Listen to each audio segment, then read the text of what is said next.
আসসালামু আলাইকুম। আজকে আমরা প্র্যাকটিক্যাল ইঞ্জিনিয়ারিং ইনস্টিটিউটের আর্মেচার ওয়েল্ডিং পর্বের ফ্যান এর কয়েল বাঁধাই সম্পর্কে কিছু ভিডিও তৈরি করতেছি এবং আপনাদেরকে কাজ শেখানোর উদ্দেশ্যে। তো আমরা সর্বপ্রথম ফ্যান ওয়েল্ডিং থেকে শুরু করব। তো ফ্যানের মধ্যে কয়টা স্লট থাকে, কত নম্বর তার থাকে, কত প্যাচ থাকে, রানিং স্টার্টিং কোনটা, এই বিষয়গুলো আগে জানতে হবে ফ্যানের কয়েল বাঁধার আগে। তো এই ফ্যানের কয়েল বাঁধাই করার আগে আমাদের জানতে হবে স্লট কি। স্লট মানে যে খাঁচের মধ্যে আমরা তারটাকে পরাবো সেটাকে স্লট বলা হয়। তো এখানে স্লট বলতে কয়টা স্লট আছে আমরা গণনা করছিলাম? 16টা। এই যে আমরা এখানে কিন্তু 16টা ঘর অঙ্কন করছি, 16টা। তো 16টা স্লটের মধ্যে আমাদের তার বসাইতে হবে। তো এখানে নিচে আছে 16টা স্লট, উপরে আসে 16টা স্লট। তাহলে নিচে আমাদের কি হবে? স্টার্টিং কয়েল, উপরেটা হবে রানিং কয়েল। রানিং এবং স্টার্টিং নিয়ে কিন্তু অনেকের মতপার্থক্য থাকলেও অরিজিনালি ভাবে ভিতরেরটাই স্টার্টিং হয়, বাইরেরটাই রানিং হয়। তো এটা বাধাই করতে গেলে আমাদের লাগতেছে কি? পেপার লাগতেছে। পেপার কোথায়? ওই যে পেপারটা, হ্যাঁ হ্যাঁ, আমাদের লাগতেছে লেদার ওয়েট। এটার নাম হচ্ছে লেদার ওয়েস পেপার। ঠিক আছে, কালোটা পাতলা লেদার ওয়েস পেপার। আর লাগতেছে সুপার এনামেল ওয়্যার। এটা হলে সুপার এনামেল ওয়্যার। এটা কিন্তু তারের গেজ আছে, সাইজ আছে, যেটা আমরা মাইক্রোমিটার পরিমাপ করি। এটা তারটা দিছি আমরা 35 গেজের। তার পরিমাপের জন্য আমাদের কি আছে? Wire gauge. হ্যাঁ, এটা হলো রাউন্ড ওয়্যার গেজ, আর এটা হলো মাইক্রোমিটার। মাইক্রোমিটার কোথায় রাখছো? এই যে মাইক্রোমিটার। এই দুইটা দ্বারা কিন্তু আমরা তারকে পরিমাপ করব। এই যে হলো মাইক্রোমিটার, এটা দিয়ে কিন্তু আমরা তার পরিমাপ করব। তো আমাদের এটা রাখো। এই এই পর্বে আমরা একটা সিলিং ফ্যানের কয়েল বাঁধাই করব। তার জন্য আমরা তার সংগ্রহ করলাম, ফ্যান সংগ্রহ করলাম, পেপার সংগ্রহ করলাম এবং ডায়াগ্রামও করলাম। তো ডায়াগ্রামের মধ্যে আমরা প্রথমে দেখবো যে সিলিং ফ্যানের স্লট সংখ্যা কতটা? 16টা। তারপরে প্রতি স্লটের মধ্যে কয়েল বসবে কটা? দুইটা কয়েল। কিরকম দুইটা কয়েল? এই যে এখানে এদিক দিয়ে একটা কয়েল ঢুকবে, এখানে আসবে, আবার এখান থেকে আরেকটা কয়েল এটা এখানে শুরু হবে। অর্থাৎ একটা স্লটের মধ্যে দুইটা কয়েল পড়বে। কয়েল পরানোর জন্য আমরা এখানে স্লটের পেপার রেডি রাখছি। পেপারও কাটা বা রেডি করা হয়ে গেছে। আমরা কিছুক্ষণের মধ্যে এখন ফ্যান তোমাদেরকে বাছাই করতে দিব। যে তার আগে এই ফ্যানের কয়েলটার প্যাচ কিভাবে হবে। তো এখানে সুপার এনামেল ওয়্যার কত? 35 গেজ। তারপরে স্টার্টিং এর প্যাচ সংখ্যা দিবা 320। তারপরে রানিং প্যাচ সংখ্যা দেবো 350। কম বেশি হতে পারে কোনো কোনো ব্র্যান্ডের ফ্যানের। আমরা যেটা পাইছি আমরা সেটাই দেবো, বা যে ফ্যানে যেটা থাকবে আমরা সেটাই দেবো। তো এখানে 16টা স্লট 1 থেকে 16 পর্যন্ত নেওয়া হয়েছে। তা আমরা যদি এখানে একটি স্লটের মধ্যে দুটি কয়েল দিই, তাহলে এই কয়েলের কানেকশনটা কিভাবে হবে? যদি ধরি যে এখান থেকে আমরা প্রথমে এইভাবে শুরু করলাম, ফ্যানের প্যাচ দিলাম, এখান থেকে প্যাচ আসলো, তখন দিকে এটা সোজা প্যাচ হয়, তাহলে এটা কিন্তু উল্টা প্যাচ হবে, এই দিক দিয়ে আসবে, এই দিক দিয়ে ঘুরে আসা এই দিক দিয়ে বের হবে। ঠিক এরকম ভাবে হবে। একটি স্লটের মধ্যে দুটি কয়েল পড়বে। এখানেও কিন্তু একটি স্লটের মধ্যে দুটি কয়েল পড়ছে। এইভাবে করতে করতে একদম 16 ঘর পর্যন্ত আমাদের আসবে। তারপরে রাউন্ড আয়সা শেষ হবে। শেষ হওয়ার পরে কিন্তু আমরা এটার কানেকশন করব। 4 তার বের হবে। রানিং স্টার্টিং এর 2 তারের 2 মাথা বের হয়ে যাবে, আর রানিং কয়েলের 2 তারের 2 মাথা বের হয়ে যাবে। তখন আমরা 4টি তার পাবো। 4টি তার থেকে কিভাবে 3 তার করব, কিভাবে ক্যাপাসিটর কানেকশন করব, এটা ফ্যানটা ওয়েন্ডিং হইলে তারপরে করব। তো কথা না বলে আমরা শুরু করছি আজকের প্রথম ফ্যান বাইন্ডিং এর কাজ। তোমাদের জন্য প্রথম আর কি। তো তারের প্যাচটা কিভাবে দিতে হয় রিলের মধ্যে সেটা দেখো। এদিকটা এদিক নিয়ে আসতে হবে। এদিকে আমরা যখন কোনো রিল থেকে তার খুলবো, যে সোজা তার খুলছি, এই তারটাকে যদি আমরা রিলের মধ্যে আটকে রাখি, তাহলে এই যে এরকম এরকম ভাঁজ দিতে হবে। ভাঁজ দেওয়া তারের প্যাচটাকে এইভাবে দেয়া, এভাবে রাখতে হবে, তাহলে আর কোনো প্যাচ লাগবে না। খোলার সময় আবার আমরা এভাবে খুলে নেব। তো তুমি শুরু করো প্রথমে। হ্যাঁ হ্যাঁ, তারা প্যাচ ধরো এখানে। এখানে আমরা এদিকে, তুমি বসো এখানে। আমরা এই ফ্যানের কয়েল ম্যানুয়ালি বাইন্ডিং করার জন্য সামনে থাকবে, এইখানে থাকবে, হ্যাঁ তোমার পায়ের মাঝখানে থাকবে। ম্যানুয়ালি হাতে কয়েল পেঁচানোর জন্য আমরা এই পদ্ধতিতে নিছি। সর্বপ্রথম তুমি এই যে এখানে প্যাচ দিবা, এই যে এখানে, এই যে এইভাবে প্যাচ দাও, এইভাবে প্যাচ দিয়ে এর সঙ্গে একটা প্যাচ মেরে নেবা, যাতে তারটা ছুটে না যায়। ঠিক আছে? তুমি এখন হ্যাঁ, ছুটে গেছে প্যাচ এখানে আটকে দিতে হবে, 2 প্যাচ দাও, 2 প্যাচ দিয়ে এটারে এভাবে আটকে দাও। ঠিক আছে, জি স্যার। এখন তুমি এই যে এখান থেকে শুরু করবা। হ্যাঁ, উল্টা হচ্ছে, তুমি এখান থেকে শুরু করো, এই যে এখান থেকে। হ্যাঁ এখান হ্যাঁ, এখান থেকে শুরু করো, বিসমিল্লাহ করে শুরু করো। হ্যাঁ, প্যাচ দাও। হ্যাঁ, তারপর আবার এই যে এইভাবে এইভাবে এইভাবে। এই যে এইভাবে, এই যে এইভাবে, দেখছো? জি স্যার। এইভাবে ধইরা 1 2 3 4 এভাবে দিতে থাকো। দাও, দিতে পারো নাকি? এখানে তার বাদলে কিন্তু তার ছিঁড়ে যাবে। হ্যাঁ দাও, আমি যেভাবে দিচ্ছি দাও। হুম হুম, একটু কম প্যাচ নেবা। কত দিছো? 5 হুম, 6 6। 7 হ্যাঁ, আস্তে আস্তে। 8 হ্যাঁ 9 হ্যাঁ 10 হ্যাঁ 11 হ্যাঁ, মাঝে মধ্যে হ্যাঁ দাও। হ্যাঁ 12 দাও দাও, মাঝে মধ্যে কয়েল গুলা এভাবে সমান করে নেবে। হ্যাঁ, দিতে থাকো। হ্যাঁ 12 হ্যাঁ দাও। এটা হচ্ছে ম্যানুয়ালি, অর্থাৎ হাতে যেভাবে ফ্যানের কয়েল পেঁচানো হয়। 15 তো প্রথম প্রথম ফ্যানের কাজ শিখতে গেলে হয়তো হাতের সাহায্যে ফ্যানের কয়েল পেঁচানো উত্তম, 16 তাহলে ভালো করে শেখা যায়। আর মেশিনে বাধাই করলে কিন্তু অনেক সময় যে হাতে কিভাবে পেঁচাতে হয় সেই জিনিসটা বোঝা যায় না। হ্যাঁ, এই জন্য আমরা হাত থেকেই শুরু করছি, ম্যানুয়ালি ভাবে শিখাবো, তারপরে মেশিনের সাহায্যে কয়েল বাঁধে শিখাবো।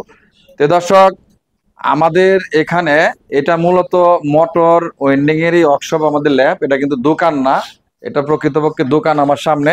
এটা মোটর ওয়েন্ডিং এর ল্যাব। এখানে মোটর বাধাই করে শেখানোর জন্য আমি এই ট্রেডটা চালু করছি।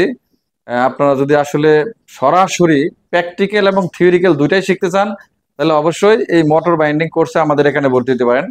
আমি এক ব্যক্তি মোটরের কয়েল বাঁধাই থেকে শুরু করে ফ্রিজ এসি সার্ভিসিং, যত বড় মোটর হোক, যত বড় জেনারেটর হোক, আমার এই শিক্ষার বয়সে, কাজের বয়সে প্রায় 30 বছর সার্ভিসিং জগতের সাথে আমার সম্পর্ক। অতএব নিশ্চিন্তে এখানে কাজ শিখতে পারেন। তবে আমরা এদিকে একটু ক্যামেরাটা ধরি, আমরা কিভাবে পেঁচাচ্ছি একটু দেখি।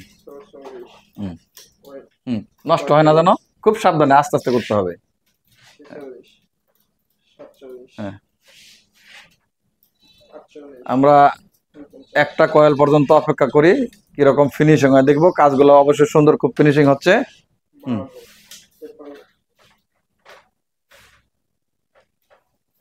আমাদের ওয়ার্কশপ দেখেন, আমাদের ওয়ার্কশপে সব ধরনের মোটর আছে। Ceiling fan motor, submersible motor, তারপরে 7 kilowatt motor, 3 HP motor, 2.2 kilowatt motor, class motor, mud pump, সব ধরনের মোটর আমরা কয়েল বাঁধাই শেখাবো।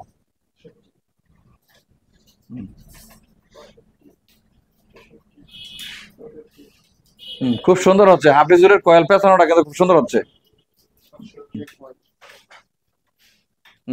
তোমার 20 এখন 320 পেজ তুমি দিয়ে দিছো। ঠিক আছে, পেজটা দিয়েছিল এইভাবে। ঠিক আছে, এইভাবে। তাহলে এইভাবে তুমি গেছো, এখন কিভাবে দিতে হবে? এখন এইভাবে আসতে হবে। তাহলে এখন কিন্তু উল্টা পেজ দিতে হবে। ছাড়ো, তার ছাড়াও, তার নিচে পড়ছে। হ্যাঁ, এই যে এটা নিচে পড়ছে। হ্যাঁ, এখন তোমার পেজ চলে আসবে এই যে উল্টা ভাবে, এই যে এইভাবে, এই যে এখান থেকে পেজ আসবে এইভাবে। এত দূর থেকে দেখা যায়? হ্যাঁ, এখন এই যে এইভাবে পেজ দিতে হবে। ঠিক আছে,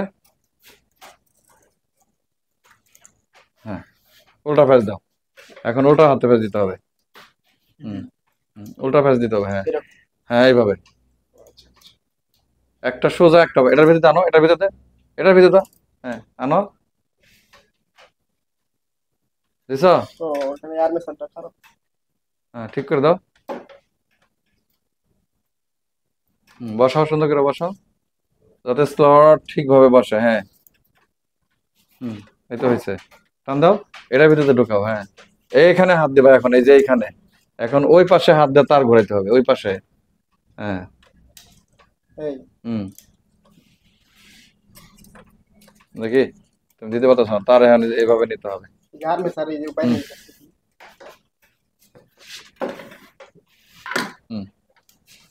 আচ্ছা, 2 কয়েল তোমার সম্পন্ন হয়ে গেছে। হ্যাঁ, কয়েল গুলো এবার একটু ধইরা একটু সাইজ করবো, কাছে আনতে হবে। এই যে এবার ধইরা সাইজ করতে হবে। ঠিক আছে, কয়েলগুলো সুন্দর হয়েছে কিনা। ঠিক আছে, এখন তোমার কয়েল তারটা কিন্তু আবার এখানে চলে আসবে, এখানে চলে যায়। এবার আবার কি হবে, এই যে সোজা এই দিকটা যাবে, এই যে এই দিকটা, এই দিকটা যায় আবার এই দিকটা বের হবে। এখন তুমি আবার এইভাবে প্যাচ দিবা, আবার এইভাবে প্যাচ দিবা। তো এখানে একটা কয়েল সোজা, একটা কয়েল উল্টা। আমি বোর্ডে একটু দেখা দিচ্ছি, তোমরা দেখো। মনে করো যে এই একটা কয়েল এখান থেকে শুরু করলা, বড় করে দিচ্ছি, এখান থেকে শুরু করলা, গোলাকার প্যাচ দিতেছো, তাই না? কয় প্যাচ দিতেছো? এইভাবে প্যাচ শেষ করলা। কত প্যাচ দিছি? 300 প্যাচ দিছি। এখন এই কয়েলটাই সোজা আর একটু কিছু দূর যায়, আর একটা গ্রুপে যখন হবে তখন এইভাবে প্যাচ হবে, এই যে এইভাবে, এইভাবে আছে, এই যে লুপ বের হয়ে গেছে। তাহলে একটা কি হলো সোজা, আর একটা কি হলো উল্টা। ঠিক আছে, এইভাবে 16টা কয়েল করতে হবে এইভাবে। এর পরের কয়েলটা আবার কি হবে, পরের কয়েলটা আবার সোজা হয়ে যাবে, এই যে এইটার মতন সোজা হবে। ঠিক আছে, তাহলে এইভাবে 16টা কয়েল সম্পন্ন করতে হবে। তো দর্শক, আমাদের এই আগের দিনে আমরা এভাবে হাতে ফ্যানের কয়েল বাধাই করতাম। তো এখন অবশ্য হাতে কয়েল বাধাই করার কোনো সুযোগ নাই, কারণ মেশিন খুব সস্তায় বাজারে পাওয়া যায়, 30 থেকে 40 হাজার টাকার মধ্যে। এটা শুধু শিক্ষার্থীদের শেখানোর জন্য কিন্তু আমি এই প্রসেসটাতে তাদেরকে শিখাচ্ছি। তো কয়েল বান্ধা এক সাইড মোটামুটি শেষ করছো না, স্টার্টিং কয়েল। আচ্ছা, এখন এটা বের করে দুইটা নাট ক্লোজ দাও, এটা হাতে দিয়ে ধরো। হ্যাঁ, ধরো, বাস। এখন তো এখন বের করে ফেললাম।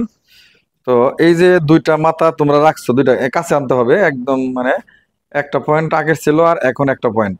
তাহলে এখন আমরা এখানে রাখি, টেবিলের উপরে রাখি। তুমি এদিকে আগে আসো, ওটা রাখো, ওটা ওইদিকে সরাও, এখানে বসো, এটা ওইদিকে নাও, ওরা জায়গা দাও এখানে আসতে। এখানে বসো, হ্যাঁ এখানে একদম উপরে। এই যে আমরা কয়েলগুলো পেঁচাইলাম, কয়েলগুলো পেঁচানোর সময় কিন্তু দুই সাইড থেকে এই যে এইভাবে একটু চাপ দিতে হয়, এইভাবে এইভাবে একটু চাপ দিতে হয়, কি জন্য? এটা মিশার জন্য। আবার কয়েলগুলো যখন বাঁধাই করব তখন দেখবা যে এই সলটের সাথে যাতে না লাগে, মানে পেপার যেন থাকে। পেপার যদি না থাকে তাহলে এটার সাথে লোহার সাথে লাগলে কি হবে, বডিটা শর্ট হয়ে যাবে। এই জন্য এগুলা এই যে এইভাবে একটু ফাঁকা ফাঁকা করতে হবে। হ্যাঁ, এভাবে ফাঁকা ফাঁকা করতে হবে প্রত্যেকটা কয়েল। প্রথম কয়েল বাদাই করা হিসাবে তোমাদের কয়েলগুলো পেঁচানো মোটামুটি সুন্দর হয়েছে, কিন্তু ভালোই হয়েছে। তো আমরা কিন্তু এখানে ভিতরে যে কয়েলটা পেঁচাইছি দুইটা তার, প্রথমে ছিল এটা, শেষে এসে করছো এটা, তাই না? Last coil. তাহলে একটা স্লটে কয়টা কয়েল পড়ছে? 16টা। একটা স্লটে দুইটা, মোট 16টা। তাহলে একটা স্লটে দুইটা না, এই একটা দুইটা হলো না? তাহলে 16টা স্লটের মধ্যে 16টা কয়েল হইলো। তাহলে আমরা একটা সোজা প্যাচ দিছি, একটা উল্টা প্যাচ দিছি, এভাবে আমরা শেষ করছি। তো এটা কিন্তু এখন হচ্ছে কি স্টার্টিং কয়েল। তারপরে আমরা একইভাবে আবার রানিং কয়েলের কাজ শুরু করব।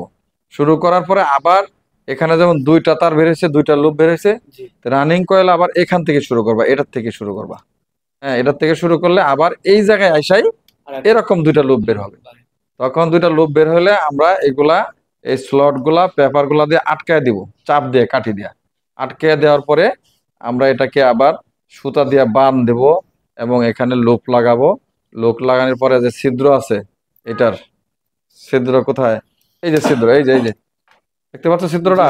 কেসিটা দাও, কিছু তো আমি দেখা দিচ্ছি। এই যে ছিদ্র, হ্যাঁ এখানে ধরো বেটা, ওখানে থেকে দেখা যায়। এই ছিদ্রের ভিতর দিয়ে তার উঠবে।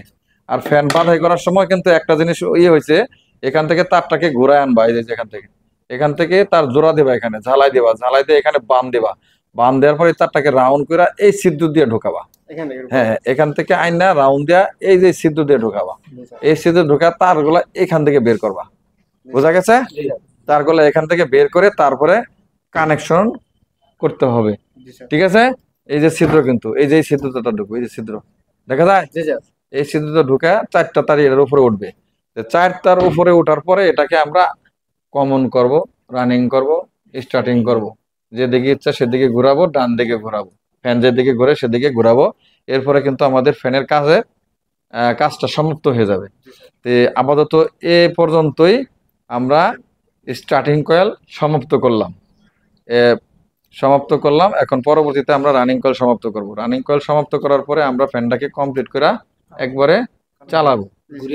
হ্যাঁ হ্যাঁ, তো দর্শক, আমাদের নতুন অবস্থায় ছাত্ররা যেভাবে কয়েলটাকে ফিনিশিং করছে, চমৎকার ফিনিশিং হয়েছে কয়েলগুলা। একটু কাছের থেকে তো না দেখলে কি বোঝা যাবে? এখানে ধরতে হবে। কয়েলগুলা কিন্তু একদম চমৎকার ফিনিশিং হয়েছে দেখেন। পুরাতন অনেক লোকে দোকানে কয়েল বাদাই করে, আমরা সেগুলো দেখছি, কিন্তু তাদের থেকে এদের হাত কিন্তু নতুন, শিখতেছে কেবল। এদের ফিনিশিংটা দেখেন, মোটামুটি সুন্দর ফিনিশিং হয়েছে কয়েল বাদাই করা। তো যারা কয়েল বাদাই শিখতে চান, তো আমার এখানে শেখার মতো ভালো আহ, অনেক কিছু আছে, যেমন ফ্যান, অ্যাভেলেবল ফ্যান, হ্যাঁ, অ্যাভেলেবল ফ্যান আছে। তারপরে এই যে বিভিন্ন ধরনের মোটর আছে, তারপরে সাবমার্সিবল মোটর আছে, ক্লাস মোটর আছে, থ্রি ফেজ মোটর আছে, মাড পাম্প আছে। আমরা কিন্তু সবগুলা মোটরের কাজেই একটা একটা করে কিন্তু শেখাবো। তবে আপনাদের যদি ভালো লাগে তাহলে অবশ্যই আমাদের চ্যানেলটিকে সাবস্ক্রাইব করবেন এবং নতুন নতুন ভিডিও দেখার জন্য আমাদের পাশে থাকবেন। আসসালামু আলাইকুম।